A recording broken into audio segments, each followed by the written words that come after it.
नमस्कार मित्रांनो, किरण स्पर्धा परीक्षेमध्ये आपलं सगळ्यांचं स्वागत करतो. बघा, आपण श्रेणी या टॉपिक वरती काय गणित बघणार आहे. बघा, सगळ्यात महत्वाचं हे पहिलं सूत्र आहे, लक्षात ठेवा.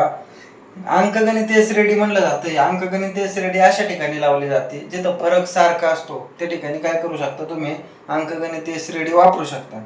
त्यासाठी पहिलं सूत्र लक्षात ठेवा, n1चं सूत्र a अधिक n वजा 1 कंसामध्ये कंसाच्या बाहेर d.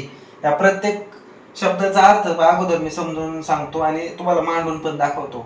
बघा, ए म्हणजे असतं पहिलं पद. आता ए म्हणजे पहिलं पद, मी पहिलं पद काय आपलं 12 अधिक एन. एन म्हणजे आपलं असतं शेवटचं पद. आता शेवटचं पद मध्ये म्हणजे कितवं, 29. 29 वजा डी म्हणजे डिफरन्स, म्हणजे फरक त्यातला. तर फरक कितीचा आहे, 12 आणि 17. ह्याच्यातला डिफरन्स सगळ्यातला सारखा असतो, तेव्हाच अंकगणितीय श्रेणी लावतो. 12 आणि 17 ह्याच्यात 5चा डिफरन्स मिळते, किती येणार आहे 5.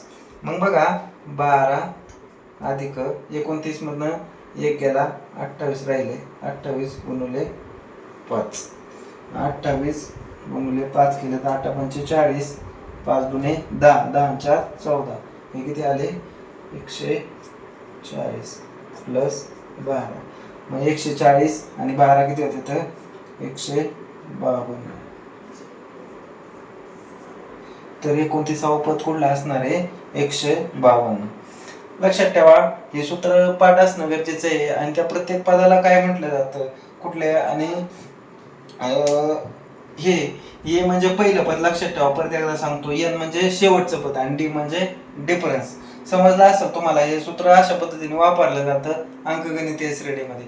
धन्यवाद. जर व्हिडिओ आवडला असेल तर शेअर करा, सबस्क्राईब करा, लाईक करा.